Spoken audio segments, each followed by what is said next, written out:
Les scientifiques ont pu déterminer les couleurs perçues par différentes espèces de primates. On observe ici une petite grenouille posée sur un pétale. L'image de droite correspond à ce que vous ou un chimpanzé peut voir.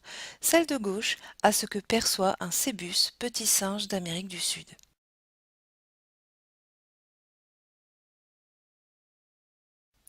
Chez l'homme ou le chimpanzé, ce sont les trois pigments ou opsines contenus dans les photorécepteurs à cônes qui captent les radiations lumineuses et permettent leur traduction en informations colorées. On parle de cône S, de cône M et de cône L. Alors les opsines sont des protéines. Elles sont représentées ici en trois dimensions. Fabriquées à partir de trois gènes localisés sur le chromosome 7 pour le gène de l'opsine bleue et sur le chromosome X pour les deux gènes donc de l'opsine verte et de l'opsine rouge.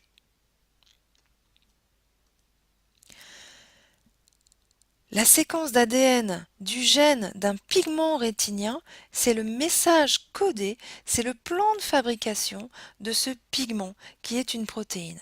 Donc ici, le gène, caractérisé par une séquence de nucléotides A, T, G, C, donc qui est la notice de montage de la protéine, l'opsine, composée ici de lysine, tyrosine, leucine, etc. Ce sont des acides aminés qui composent cette protéine. Il y a un système de correspondance entre les deux séquences.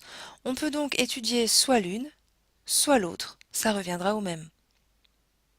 Dans ce document, on compare des séquences du gène de l'opsine bleue de l'homme, du macaque, du chimpanzé, du saïmiri et de la souris.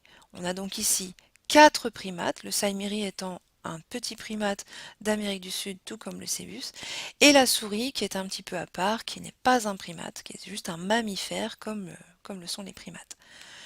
Alors ici, on a une copie d'écran du logiciel Anagen, avec ici donc la séquence du gène de l'opsine bleue de l'homme qui sert de référence.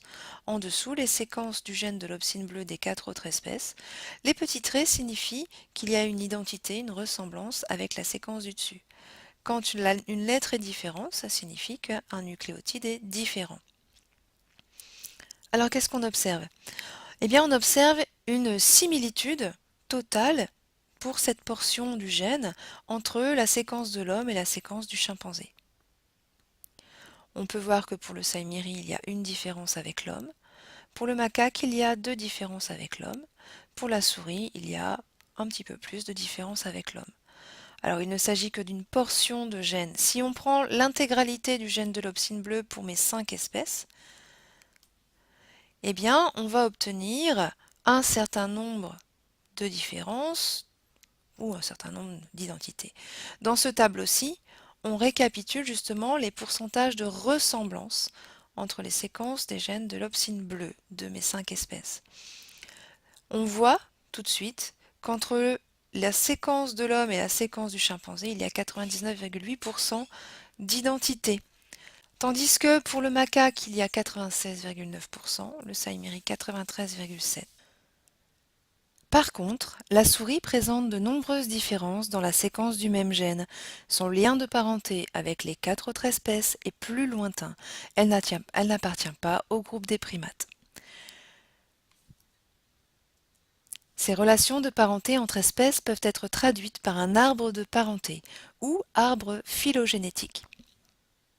Sur cet arbre, on peut voir ici le cébus, le macaque, l'homme, le chimpanzé, donc 4 espèces actuelles. Rappelons que le cébus a une vision dichromate, tandis que le macaque, l'homme et le chimpanzé ont une vision de trichromate. Sur cet arbre sont aussi représentés le chromosome 7 et le chromosome X. On remarque que le macaque, l'homme et le chimpanzé possèdent les 3 gènes des opsines. Ils sont donc bien trichromates. Le cébus, dichromate, ne possède que les gènes de l'opsine bleue et de l'opsine rouge.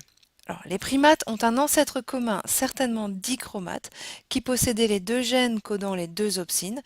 Ces 2 gènes ont été transmis au cébus.